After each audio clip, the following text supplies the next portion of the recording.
Hey, everybody, and welcome to a new episode of Frank About Health. Want to let you know I'm right in the lobby of my apartment building this time. Last week, as you know, I was on both here, Frank About Health with Matthew Asbell, who was not only my guest, but I ended up being his guest on Intangify the following day.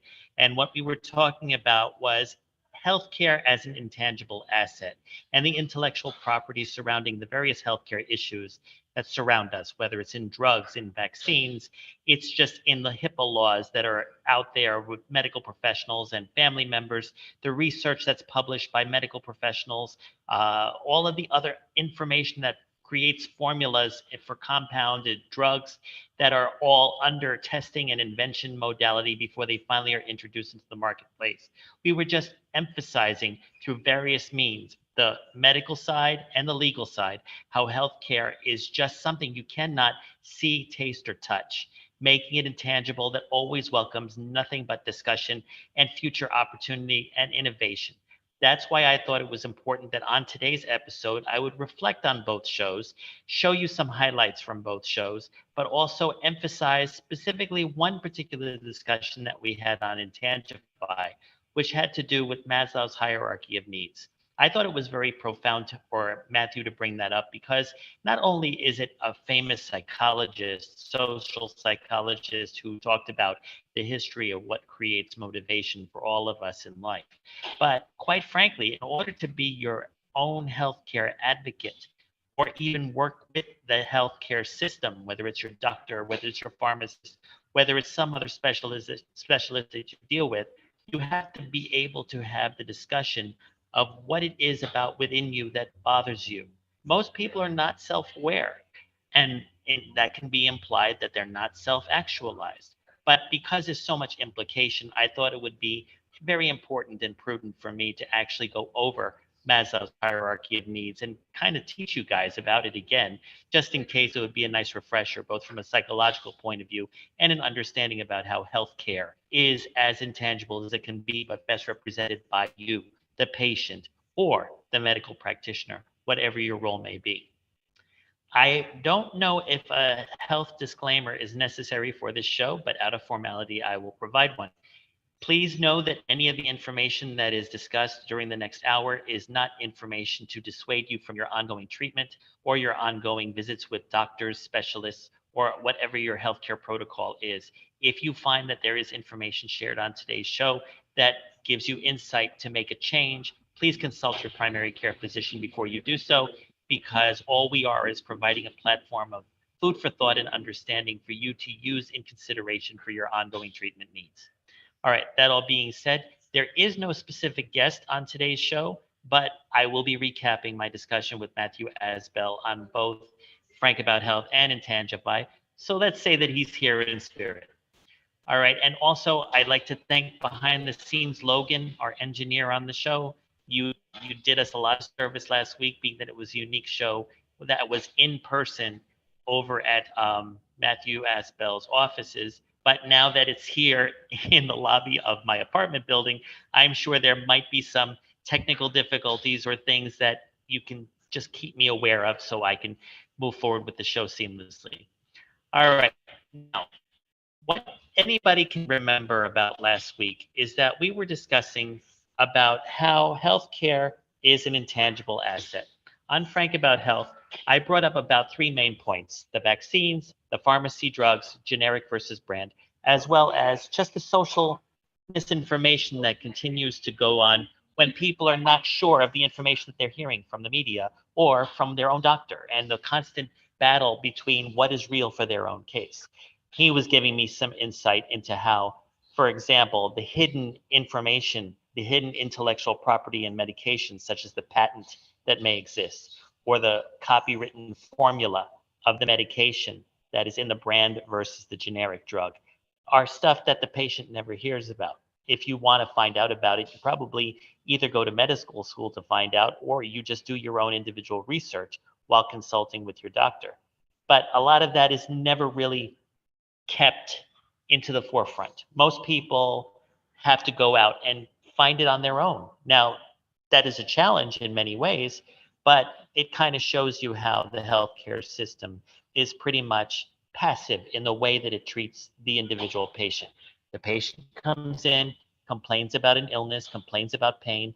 Usually there's a quick modality of treatment. It could be a medication to take. It could be physical therapy. It could be some other kind of treatment recommendation. See a specialist that they know. And all those referral networks and the insurance companies get involved. That really does not address the individual situation, the individual need that you, the patient, may have. I have discovered, being an epileptic individual, that I've had to do my ongoing research, soup to nuts, both as a patient, as a student in psychology, and also even as I prepare every episode of Frank About Health.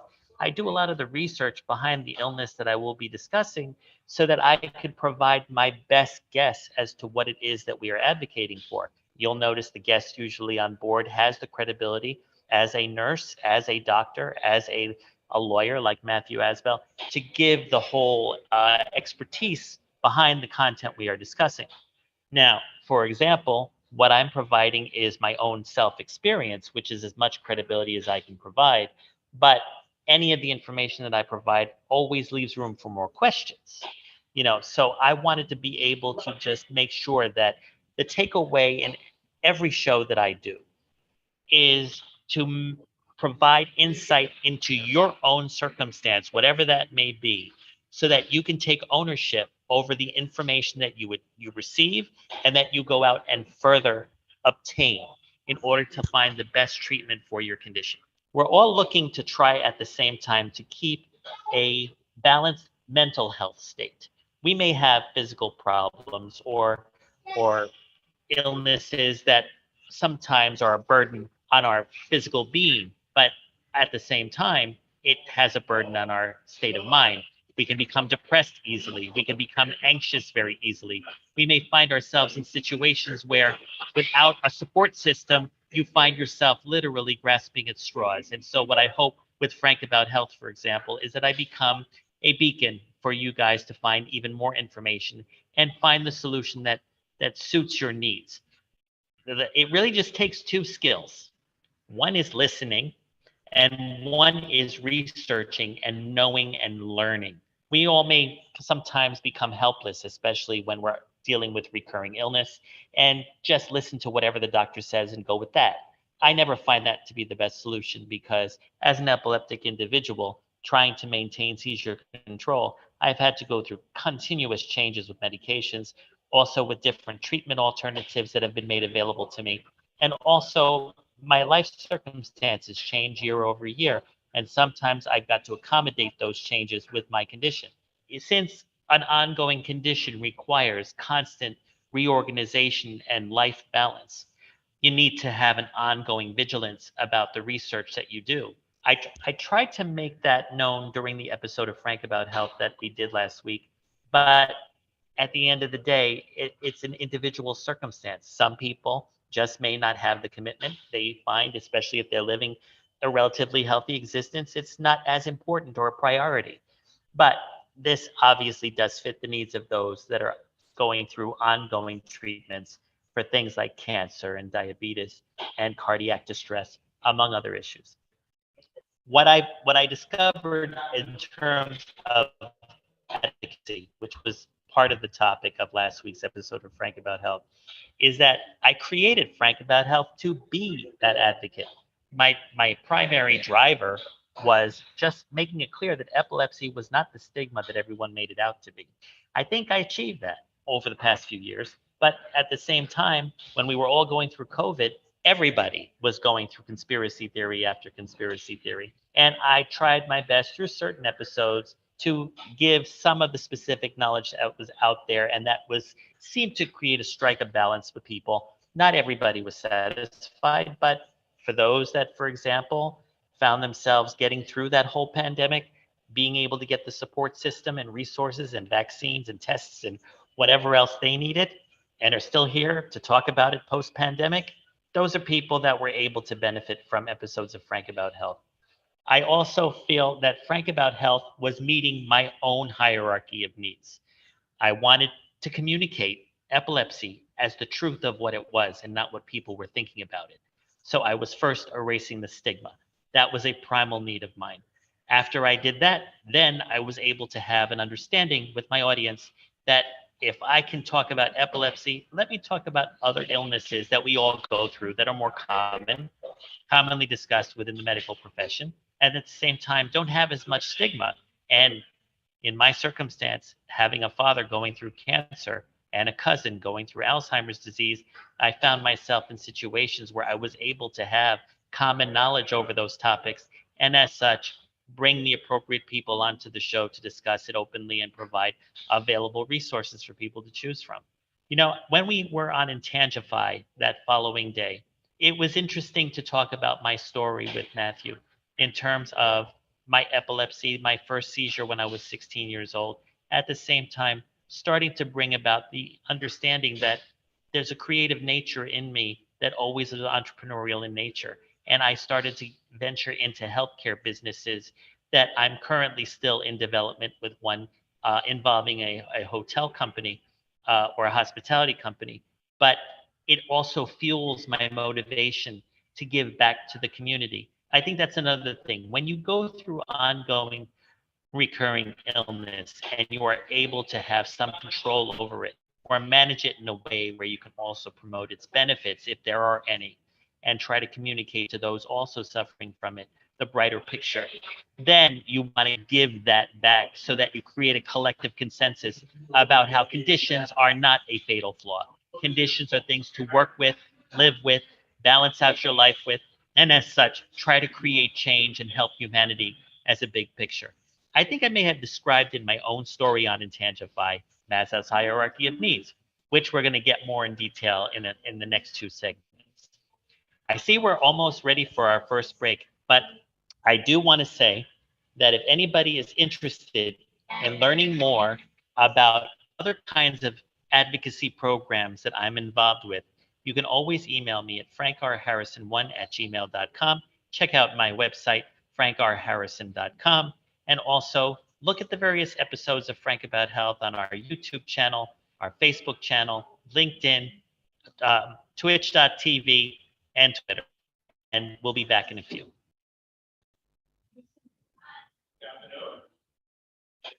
Stay tuned. Are you a business owner? Do you want to be a business owner? Do you work with business owners? Hi, I'm Stephen Fry, your small and medium-sized business or SMB guy, and I'm the host of the new show, Always Friday.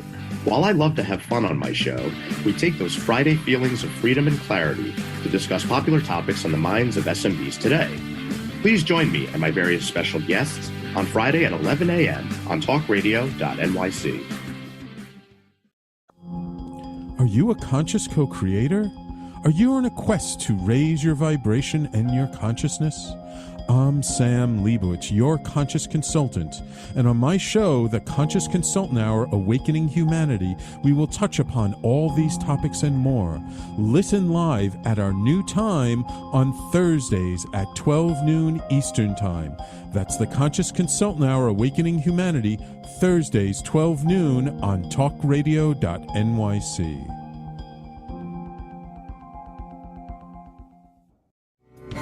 What really drives success in business? Introducing Intangify, the show that explores the intangible assets that create value and growth.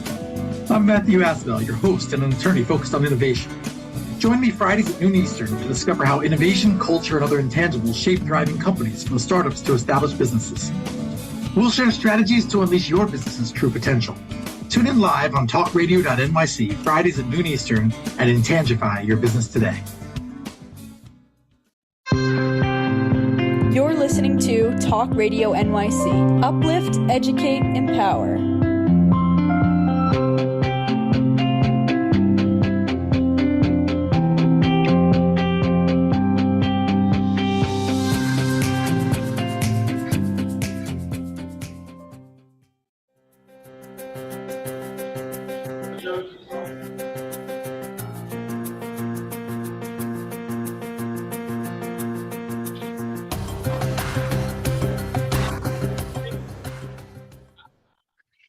Welcome back. Okay, ladies and gentlemen, I just spent the last 15 minutes going over a summary of last week's episodes of both Frank About Health and Intangify with me and Matthew Asbell as we were talking about intangible health.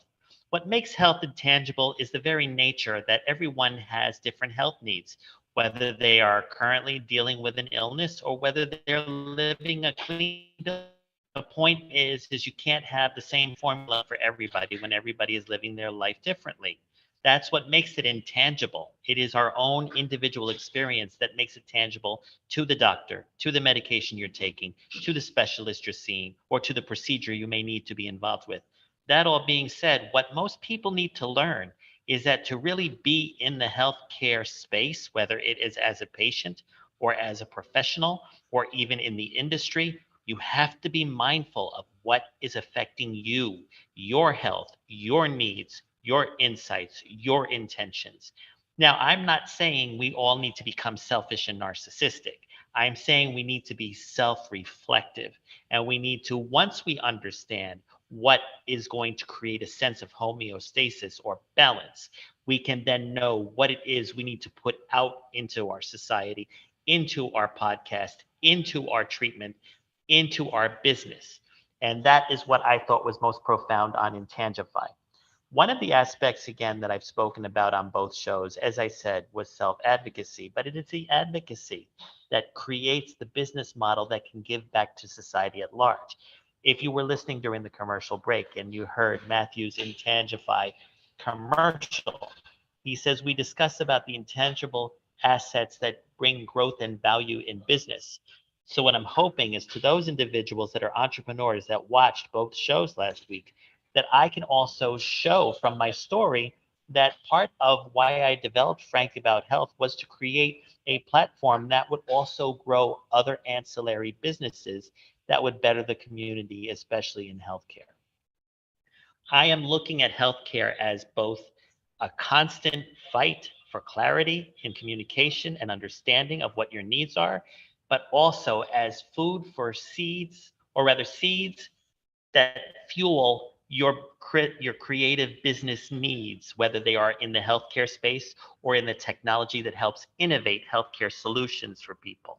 And that was one of the real attributes that I brought about on Intangify. I can tell you in a couple weeks, we will have one such business on Frank About Health to discuss how it is actually revolutionizing the way that we use our health savings accounts, FSA accounts, and not to mention our own health insurance.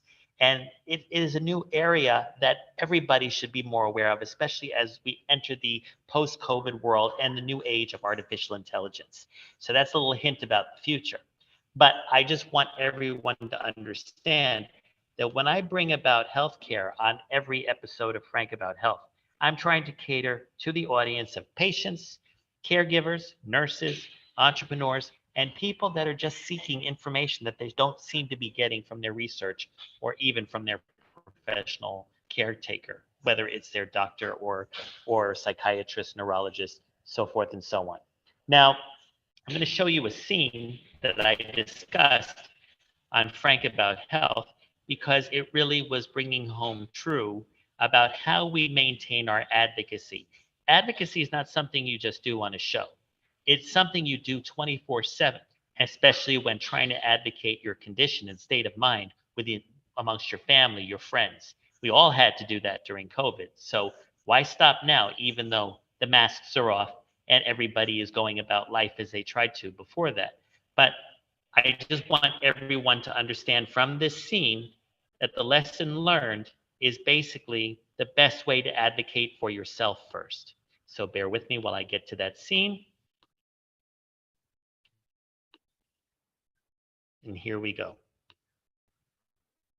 But at the end of the day, we are our own best advocates when it comes to our healthcare. So if you are living a very healthy life right now or have an ongoing illness, always go by your feelings, your knowledge base, your current practitioners or doctors, specialists, medications, even if you do acupuncture.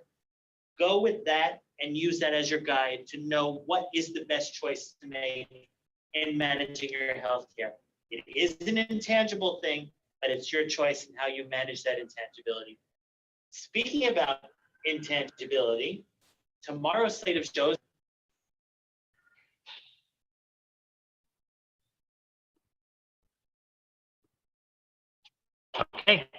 That was pretty much what I said before I showed the scene, but wrapped up in a nice nutshell.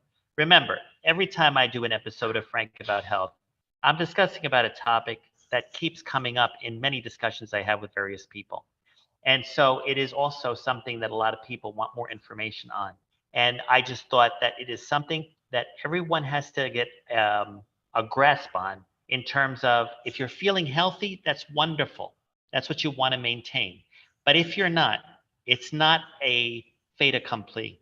It is your chance to do research, fight for answers, come up with new solutions, and at the same time, use what already exists out there and try to make it better. I think that's just the ongoing message that when it comes to healthcare, you have to have that question in your mind at every turn because that is what continues to maintain longevity in our life. I mean, I don't know about you guys, but last week with the air quality here in New York City, I noticed that I was shutting down in every way. Headaches, migraines, not to mention, of course, fatigue from probably the 20 packs of smoke that I smoked that day being in an orange city. I don't know if any of you had experienced that, but I can tell you it is interesting to see how climate change has definitely impacted our health. Climate change is another topic. It's not a healthcare topic, it's more of a social one. But we all have to be mindful that definitely climate change has occurred. And it is something that we have to also be engaged in, especially if we're noticing symptomology when we're trying to live our lives every day. It's not just about treating the symptoms, it's about understanding the bigger picture and being able to use all the resources available to you so that you would be able to meet all of your needs, whether they are the primal ones or the overall need, which we all strive for, which is to achieve our life's dream, our career goals, and of course, to give back to society and humanity and our families as much as possible. I do find that doing Frank About Health has brought a better awareness to me about my needs as an individual, just not doing episodes of the show and being more of a fighter for healthcare advocacy, but I see the big picture now in a lot of areas of my life. I think that's one of the benefits of doing a show. I created Frank About Health really in 2016, but over the last 2 years with the Zoom platform, oh, I have a comment from Twitch. Oh, welcome. Um, Cerebral Wind is the name of the member from Twitch. As a DID system, we've been fighting to remove the stigma around our condition for years. We built our entire brand around it. DID, I'm not sure what that means exactly, but cerebral wind indicates it has to do with neurological health. Um, Basically, that's the whole thing that I notice when it comes to neurological and mental health. Ah, dissociative identity disorder. Thank you. Um, it's funny. Let me just start by saying today, or actually, I think it was this morning on Good Morning America, I was listening about the 988 number that everyone is being given in order to prevent suicides or in order to find social support whenever we're going through depression and other mental health issues. And the way they were talking about mental health as if it's this novel idea, a novel solution.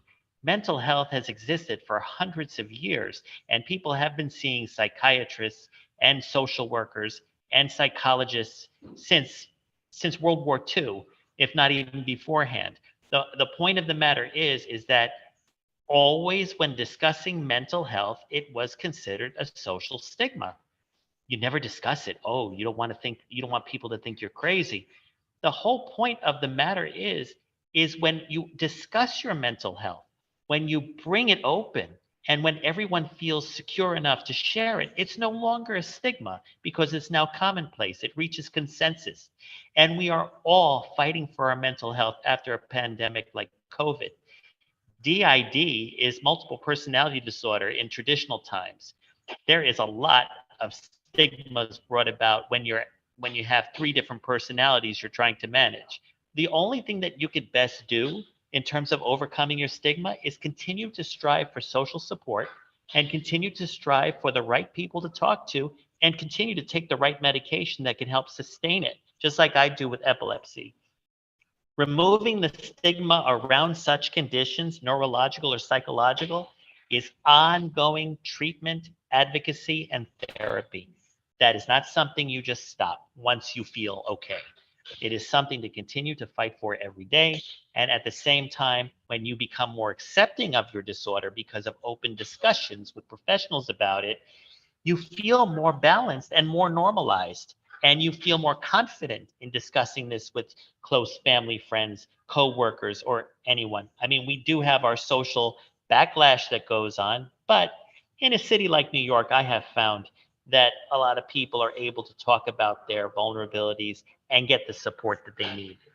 So I would highly recommend to Cerebral Wind continue to fight for removing the stigma, build your brand around it.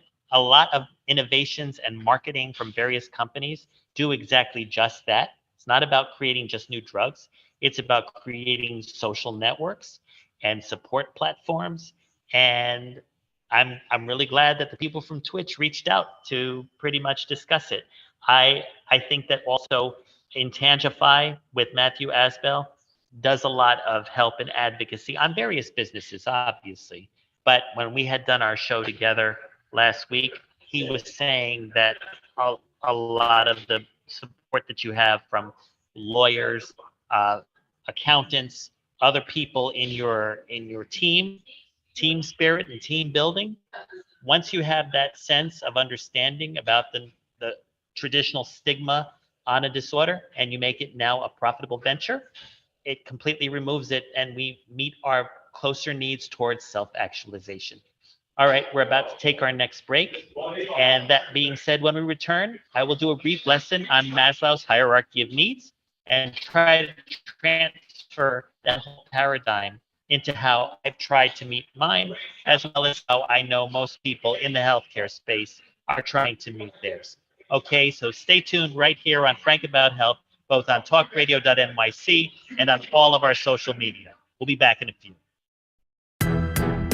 Are you passionate about the conversation around racism? Hi, I'm Reverend Dr. TLC, host of the Dismantle Racism Show, which airs every Thursday at 11 a.m. Eastern on talkradio.nyc. Join me and my amazing guests as we discuss ways to uncover, dismantle, and eradicate racism. That's Thursdays at 11 o'clock a.m. on talkradio.nyc. In a post-COVID world, you may have many unanswered questions regarding your health. Are you looking to live a healthier lifestyle? Do you have a desire to learn more about mental health and enhance your quality of life? Or do you just want to participate in self-understanding and awareness? I'm Frank R. Harrison, host of Frank About Health, and each Thursday, I will tackle these questions and work to enlighten you. Tune in every Thursday at 5 p.m. on talkradio.nyc, and I will be Frank About Health to advocate for all of us.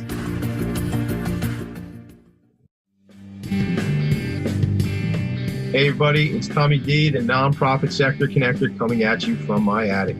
Each week here on talkradio.nyc, I host a program, Philanthropy in Focus. Nonprofits impact us each and every day, and it's my focus to help them amplify their message and tell their story. Listen each week at 10 a.m. Eastern Standard Time until 11 a.m. Eastern Standard Time, right here on talkradio.nyc. You're listening to Talk Radio NYC at www.talkradio.nyc, now broadcasting 24 hours a day.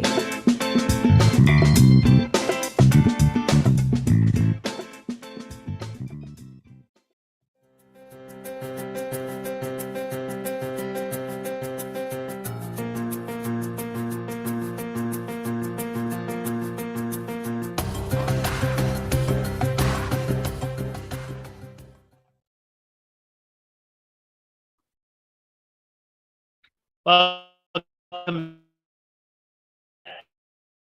Okay, there's something else came in from Twitch. Let me read the comment out loud.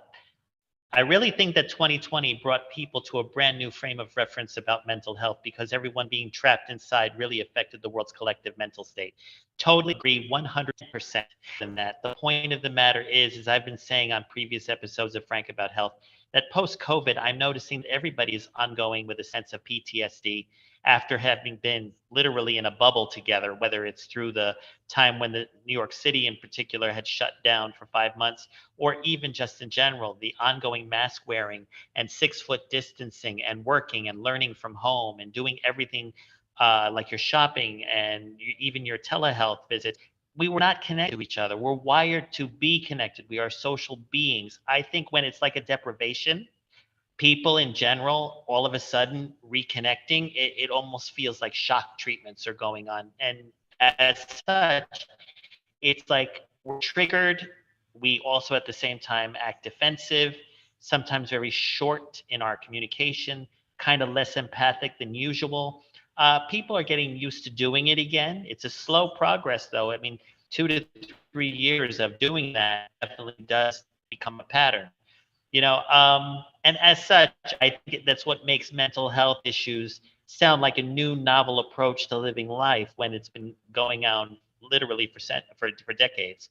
But yes, it did take a pandemic to completely change our collective mental state. And I'm really glad in a way, because as I also mentioned on both Frank About Health and Intangify last week, that it is the pandemic that created the innovation to look for cures for other diseases considered fatal, like HIV and AIDS, as well as cancer. They're saying now that there are trials out there that they're using the mRNA vaccine to actually stop those viruses from spreading, or even like with seizure disorder, or whether it's epilepsy or post-traumatic epilepsy, to actually take an mRNA vaccine to remove the gene or replace the gene that triggers seizures. So I think aside from a new collective mental state, innovation was thriving because of the pandemic. So with every storm became an opportunity. It's just unfortunate that it had to happen the way that it did, because there were also a lot of other social issues preventing all of us as a society from integrating together during that trying time. I think it also helped to divide us further. So there are aspects of being divided to begin with because of maintaining 6 foot distance versus being divided in our viewpoints. And being that this is not a political show, I'm not going to get into that, but one can be aware that if you have an open mind, you just do what you can to continue to advocate for at least meeting your needs first before you go out to those people in your life, family, friends, colleagues, that are also receptive, receiving new insights that you have learned from that they could also learn from as well. Another comment: it's funny to think that it took a pandemic for the world to realize that mental health and minds in general aren't just black and white. That's true, because it's the body-mind connection. Everybody, whether you're working all the time or whether you're having your family and friends over, or if you're living an isolated life, you're only thinking about your moment. And some people, whether it's due to ongoing health illness, are thinking about the past and thinking about the future, but not the moment. So I think that creates the split and black and white thinking in general. When people have a more holistic sense of what is going on in the moment, as well as referencing the past towards making better choices for the future, then it's no longer a black and white world. It's a gray world, which most people have to be living with, because that's the way it is to begin with. That's the way COVID was. It was such a dark gray area, but luckily enough, we came up with a solution, not the solution, but a solution, so that we can learn to live with it, like we live with the flu virus. Whether it took a pandemic to revolutionize gray area thinking, I mean, thankfully, it's nothing worse than a pandemic. I mean, we did not get into a nuclear holocaust, for example. The thing of the matter is, though, that once we go through a pandemic, one of the possibilities here, which it could be a misfortune, is for people to actually forget the pandemic existed, especially if we're living in a normal life again. No. Once you've gone through a trauma, live with it so that it allows you to correct yourself in the future to avoid that trauma from happening again. And of course, I can only hope that the medical profession, as well as our government, among other agencies, will be able to prevent another pandemic from hitting us the same way that COVID did. Okay, now I'm getting into Maslow's hierarchy of needs. I'm going to share that screen with all of you, so bear with me.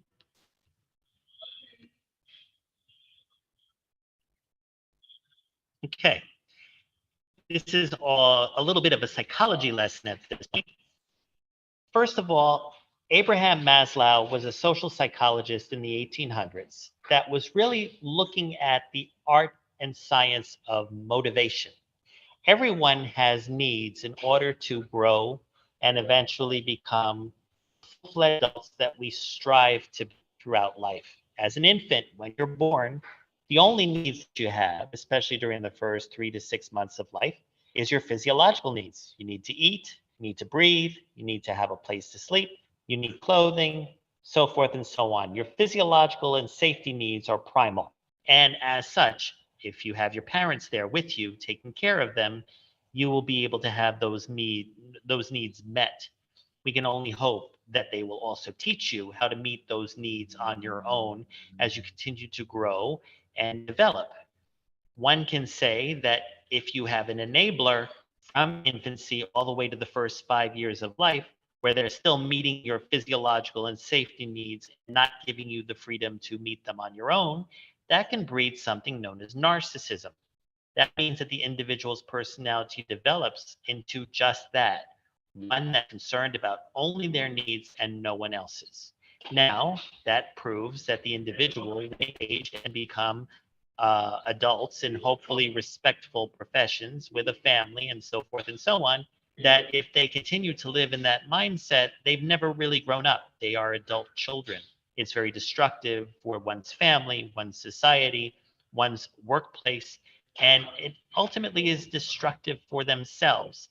So, one thing to be aware of when you get to having your primal needs met, you want to engage with your parents and transfer that engagement to friends and other family members so you learn how to connect with others. When you get to that bridge, which usually happens between the ages of 2 and 8, the love and belonging needs, once they are met, you're able to integrate with others in your kindergarten, in your elementary school years, in your social and playful settings with fellow friends, boys, girls, so forth and so on, babysitters. Once you get to that balance, then your personality develops.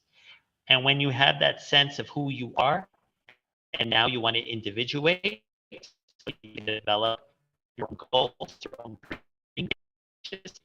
You want to be able to do that with appropriate boundaries from caregivers, whether they are your parents or your guardians or other individuals in your life, so that you can eventually build the self-esteem that you desire, so that you can choose the career that make you happy, to love, like they said in that book written by Louise Hay, love and the money will follow. Well, that's not always true. When you have self-esteem, you learn to build trust better with others, including within yourself. When you have all of the foundations of trust within yourself, that you're able to then understand who outside of yourself you can transfer that trust onto, because not everybody is deemed trustworthy. They have their own developmental issues, which probably did not bring about that strength of character. It's unfortunate sometimes when we all bump into those that are considered narcissistic in nature. They are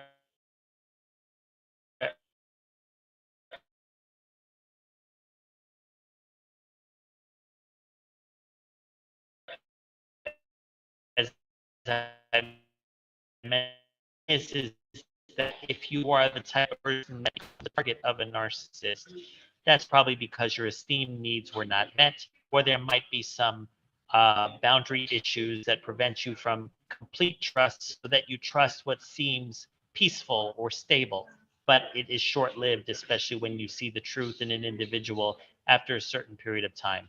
My view is that the first four of these five needs are what a majority of society tends to have. The issue is, though, that those people suffering from mental health issues or having the wrong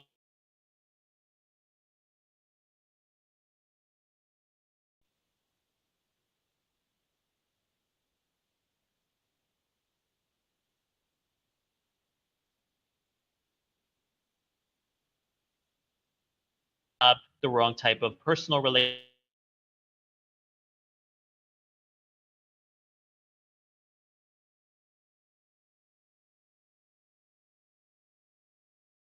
relationship or constant infighting with family, that there are certain needs that have never been met that could lead you into a struggling situation. But therefore, I would always recommend to those individuals seek a therapist. I call it renting a friend. I myself am an individual that has had therapists in my life for the last 2/3 of my life, and I don't have any regret over it. I, in fact, found it to be all source of education and advocacy for understanding who I am as a person, because all I strive for is doing my best to provide to others when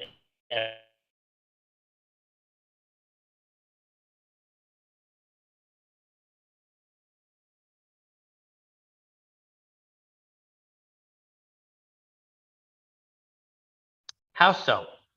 Not everybody, and when I do, we can self-actualize. We are all, I'm meeting needs by meeting the needs of others towards getting to the road of self-actualization. With the family we are born into, the success or failure of the connections we've made through life, traumas that we face, illnesses that we go through, we somehow get interrupted from achieving actualization goals. I don't know if it's kind of programmed into our social system. I would hope not. But the thing is that I tend to continue to strive to actualize to my best life, even given the many roadblocks that I have. It's an ongoing struggle, but it's worth it because at the end of the day, you're living your best life. So I was mentioning on Intangify last week, Buddha was one person I mentioned, the Dalai Lama. I think I should have mentioned Mother Teresa as well. Those are examples of people that have truly self-actualized and spent their life coming up with the best ways, taking care of the needs of orphans and the hungry and the needy, and just being able to give to others so that they met what they felt was their life's purpose. Self-actualization could be understood as maybe what God wanted you to do, or just you became so fully aware of yourself and your needs that you knew what others needed and you knew you were able to provide them their needs. Self-actualization is something that I don't think anyone ever fully meets. I think the goal of self-actualization is to be able to just continue each day fighting for what you want to achieve. And the more you go through life and meet those needs, you're self-actualizing each day. We'll talk about the future here on Frank About from Intangify, which was the message I left everybody, including you entrepreneurs in the healthcare space out there, because it actually echoes my statement on self-actualization right here on Frank About Health on talkradio.nyc and on all of our media. We'll be back in a few. What really drives success in business? Introducing Intangify, the show that explores the intangible assets that create value and growth. I'm Matthew Asbell, your host and an attorney focused on innovation. Join me Fridays at noon Eastern to discover how innovation, culture, and other intangibles shape thriving companies from startups to established businesses. We'll share strategies to unleash your business's true potential. Tune in live on talkradio.nyc Fridays at noon Eastern and Intangify your business today.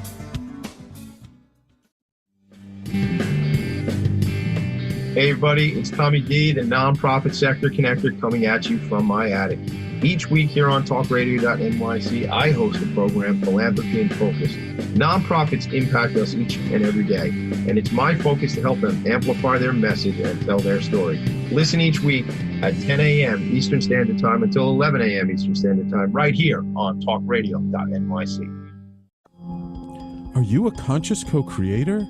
Are you on a quest to raise your vibration and your consciousness?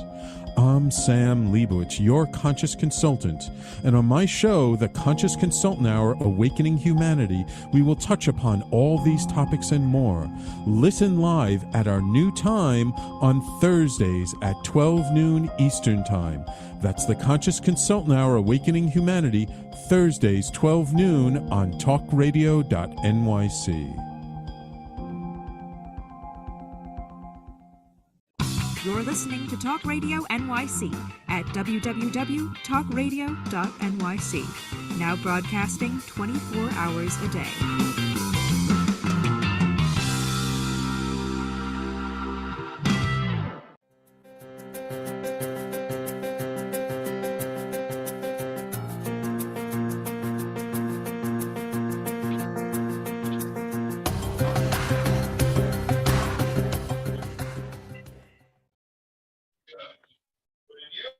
Welcome back.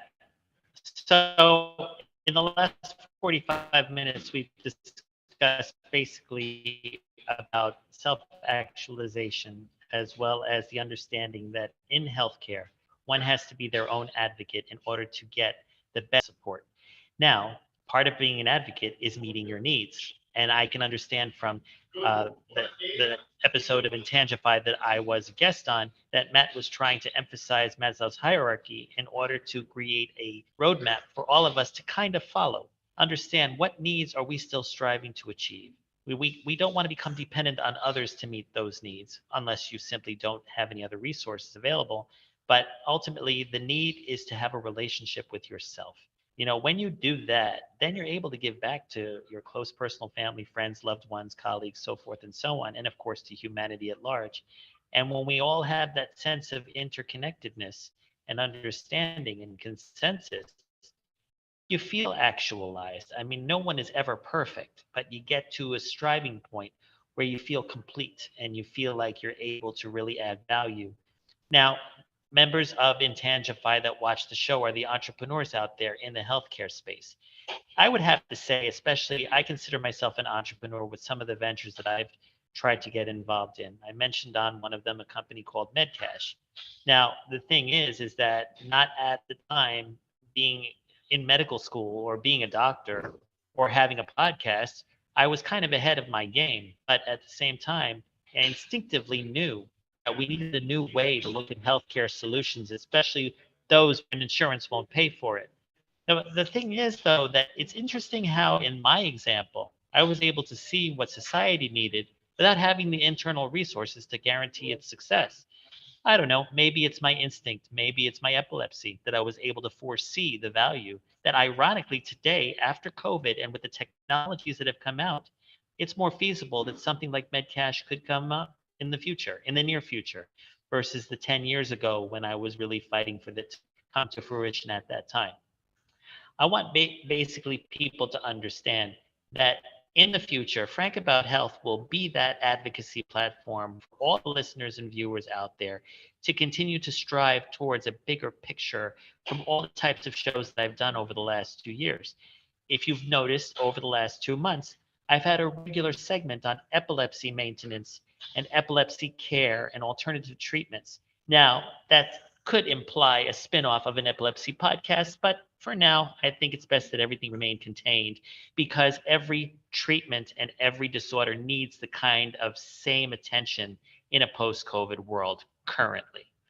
And I can say that next week over at NYU Langone Health, I will be doing a special epilepsy show with Jeff Dimitrak on migralepsy, something which I never even knew about, but it does exist. It is epilepsy that is created through migraines, and it has its own clinical assessment, its own side effects, and its own treatments. I look forward to that discussion. For me, I'm going to be a student on a topic I know so intimately. But at the same time, like I mentioned earlier, we're going to also have a week after that an episode that is going to be pertaining to one of you entrepreneurs out there that is looking at the future of healthcare as a mechanism that we can all be secure in knowing that our healthcare expenses will be made even in the moment of an emergency. Now, with the use of artificial intelligence technology, to have that opportunity now is even more beneficial. And I do give credit to COVID to creating the expediency over technologies like Zoom and the mRNA vaccine and artificial intelligence as a means of communicating with each other when we couldn't be in the same room together. Over the month of July, we're going to introduce a new podcast. And I cannot give any information on that yet until everything is finalized. But it'll be also in the understanding from a clinical psychologist of how we can take leadership over our mental health as well as our overall healthcare needs. And I will be featuring that host on Frank About Health before the show launches, so we can have a consensus as to the type of information I've been sharing on today's episode, especially Maslow's hierarchy of needs. We're also going to close the season out with my dear friend Danielle Swanson, who will be here to discuss about how, in a post-COVID world, reconnecting with each other is part of our mental health. And I can't wait for that show, because she and I, both as epileptic patients, for the first time in 2 years, are not even going to discuss epilepsy. We're just going to discuss how social gathering and reconnecting is important for our mental health. And eventually, I will be hosting weekly shows from Hilton Hotels, where Hilton has become a partner with Frank About Health and my overall business to be able to understand that part of reintegrating into a healthy society is also working with a brand like Hilton that believes in its community of tourists and timeshare owners, and previously when they housed essential workers. I can't wait for that to finally occur. It's been literally 2 years in the making. I want to also say that tomorrow's slate of shows has our usual, with starting in the morning with Tommy D and Philanthropy in Focus. And then we're going to have Stephen Fry with Always Friday, closing with Matthew Asbell and Intangify. And I do want to show the segment that I had said to everybody when we closed out last week's episode together, because this is exactly encompassing everything I've been talking about over the show, which is about how, in order to self-actualize and advocate for your healthcare needs, you have to view yourself as valuable as your intentions, as your business. So bear with me while I share that moment.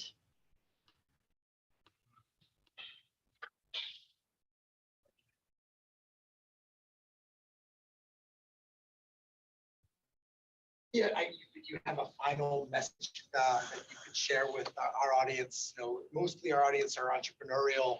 What would be the message you want to share with them? In the realm of intellectual property, especially in the area of healthcare, you have to remember that you yourself are a piece of intellectual property. Like I was telling Matt here that Frank R. Harrison is my name because my father shares the same name with me, so I differentiate myself with my middle initial, especially when meeting people in healthcare circles and other business circles that my father normally does not have those relationships with. However, that being said, my recommendation to all you entrepreneurs out there, besides knowing your intellectual property within your business or within your other podcasts, or if you're a screenwriter, your script, so forth and so on, know you are a piece of that IP because it came from your mind to that paper, to that formula, to that pharmaceutical drug. Therefore, always keep in mind that you are just as valuable as your business is. That would be my take. I think it's a great message. I would.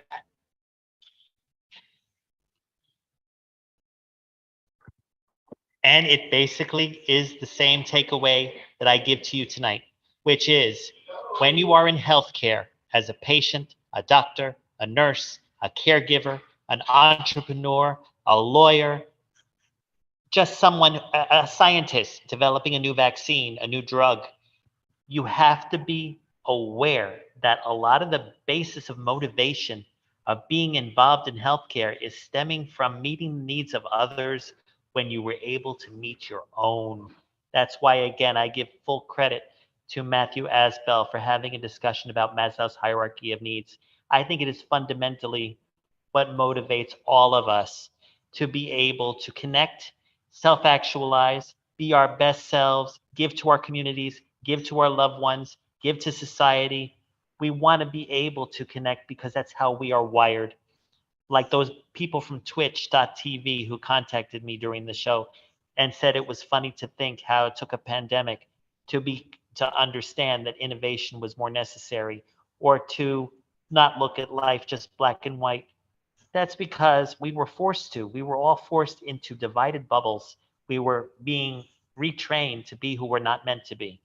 And now it's become an even more strive to get to what we were always wired to be. So that actually was the blessing in disguise. And right now, I'm hearing that I'm about 2 minutes until the end of the show. I want to thank all of you for watching those 2 shows last week. I thought that Matt and I did a great job as best as possible to be in person, to show the significance of connecting with each other, to talk about something so intangible and at the same time so profitable if it is done right with the right people and the right advocates and the right support network. If you are a patient out there looking for the right treatment, I always say do the best research that you can on what your condition is, what your treatments are, what those treatment side effects are. Look at sites like WebMD. Look at the best hospital systems in your area. Here in New York City, I always recommend NYU Langone Health. It is the home of the Comprehensive Epilepsy Center, which gave me my start in advocating for epilepsy. At the same time, I just want to wish everyone a wonderful weekend, fresh air. Hopefully, we won't be succumbing to that orange sky again in the near future. But more importantly, we will be back here next week on an episode on migrelepsy. As I said, stay tuned for tomorrow's slate of shows. And I wish you all a good night and a very good weekend. And we're signing off right now. Thanks again, Logan, for all the work you've done on this show for me, with me. And to you, Matthew, out there, wherever you are right now, thank you for the shows that we did last week, because it was really food for thought after I've watched both of them. And I'm hoping that you listeners and viewers out there got some additional lessons from my review today. All right, everybody, we're signing off right now, and we'll see you next week.